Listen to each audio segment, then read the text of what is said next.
Welcome back to the London Free Press podcast. Another deep dive into a story that a lot of people were fired up about on Twitter, and I think there were some raised eyebrows. Before we get into it, I do want to say lots going on in the city. Again, make sure you check it out, and the pages of the London Free Press are over at lfpress.com. But today I am joined by London Free Press City Hall reporter Megan Stacey. Megan, how are you? I'm doing well. Thanks for having me back. Thank you for joining me. You are the person to be talking to because there was a lot of eyes on city council this week with regards to a land swap in the north end of the city that may have changed some precedent. So let's talk about the tight vote that happened on Tuesday night that has seen council very divided. Divided is a good word, Lindsay. And I think, we've seen some of that from the public too, right? So essentially at its heart here, you've got kind of like a three-way deal, city council and veteran developer, Auburn Developments, and then you've got the school board. And so what they arranged is that council ended up voting last night to allow a new residential subdivision, 550 homes in the Northwest on a property that has no development on it yet. It's not been primed for development or serviced or anything like that. That's in Northwest London at the corner of Sunningdale Road and Hyde Park Road. And you've got Auburn, who wants to build there, eager to get those homes up, offering up land south of Sunningdale in another subdivision. And it's offering that property up for a school, a very badly needed school in the Northwest. Thames Valley District School Board. They've got a huge overcrowding problem at Sir Arthur Currie in the area. And so they've essentially said to politicians, listen, we've got the funding to build this new school in the Northwest. We really need it, but we have nowhere to go.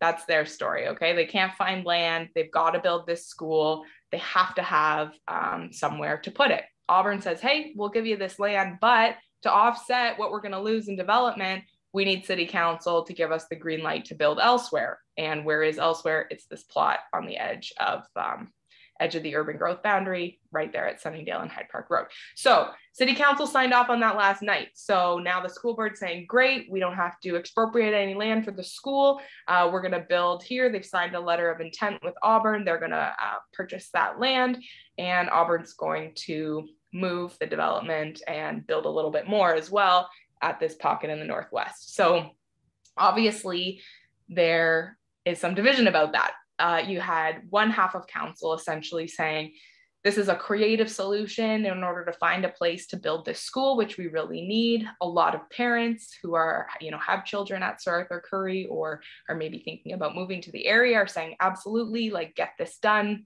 We got to address the overcrowding at Sir Arthur Currie. The other half of council is saying, essentially, this is outrageous. What are you doing?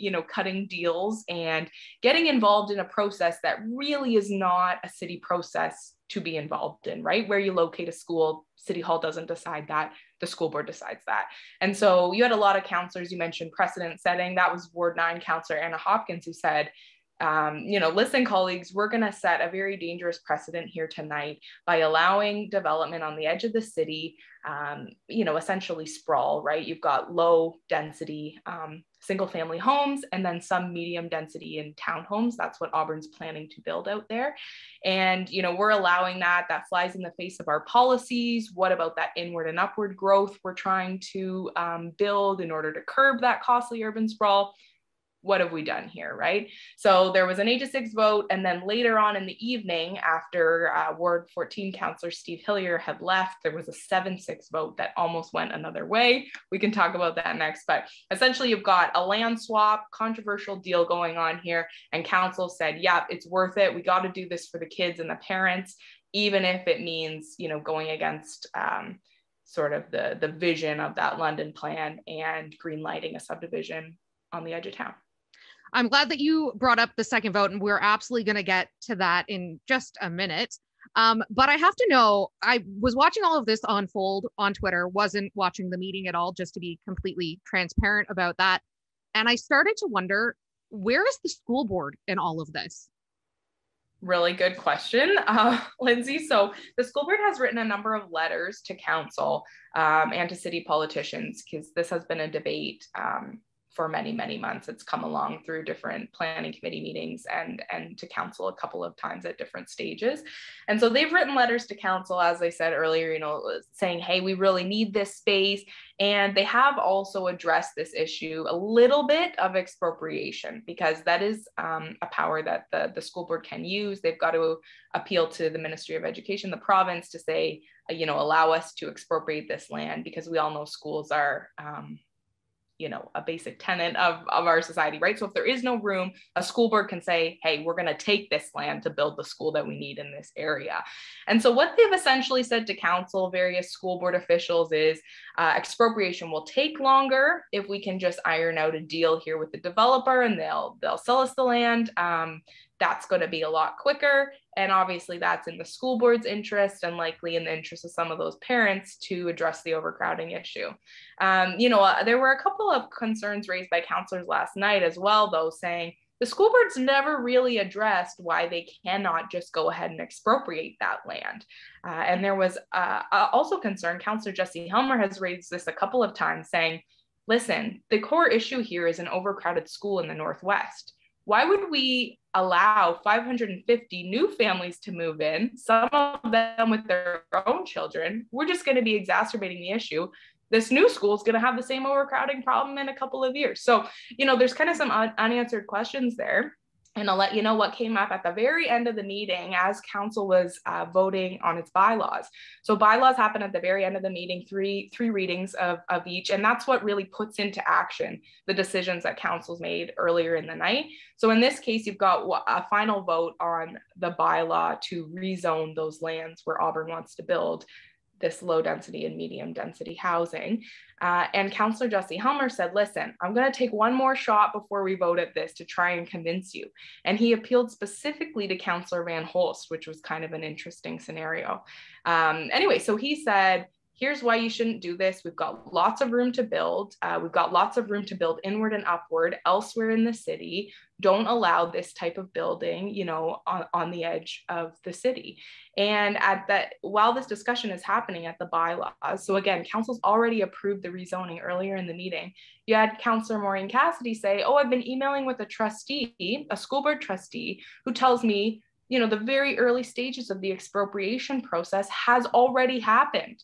So I went looking for this afterwards. The meeting minutes from a January meeting of the school board show this. The school board trustees directed school board administration, school board staff to start, notifying the province that they'd like to expropriate this Auburn land south of Sunningdale where the school is going to go.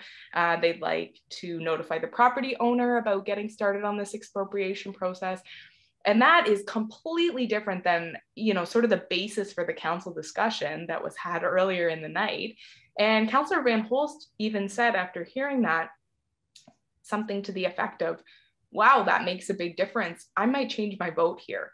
And because that bylaw vote was 7-6, if you had just one member switch their vote, it could have been a completely different conversation. So we're left in kind of this weird situation. I talked to a school board official this morning and they say, too bad, so sad, essentially. Those meeting minutes, it came out of a closed session debate that the school board trustees were having. So technically those meeting minutes are public. Clearly nobody had seen them. It had not been communicated to council that the expropriation process was in its very early stages again, starting. So it's sort of a big question mark here. And, you got to wonder where council goes from here. This is sort of it's an interesting vote for sure. You've got the deal, you've got the fact that they're going ahead with residential development before that area has kind of been primed for it, both with municipal servicing and with, the secondary plan process that normally happens. So it's a wild one for sure, Lindsay. And I think it's going to come up again and again as you see this same tension between developers and City Hall, where can we build? Let us build on the edge of town, and that struggle about the London plan. Is council ready to uphold those London plan policies? It's going to be interesting to see what happens. Again, we've used the word unprecedented. And that's exactly what this is. If you're listening right now and you want to read more about this, you can do so over at lfpress.com. Megan, thank you so much for your time today. I really don't know what to say about this. It's an interesting story. I've never seen anything like it. So thanks for your time. Thanks for having me, Lindsay. I do just want to mention we are taking next week off, but don't forget, if you're enjoying the podcast, you can always hit subscribe and be notified when new episodes go live. We'll be back in 2 weeks with another edition of the London Free Press podcast. Until then, stay well.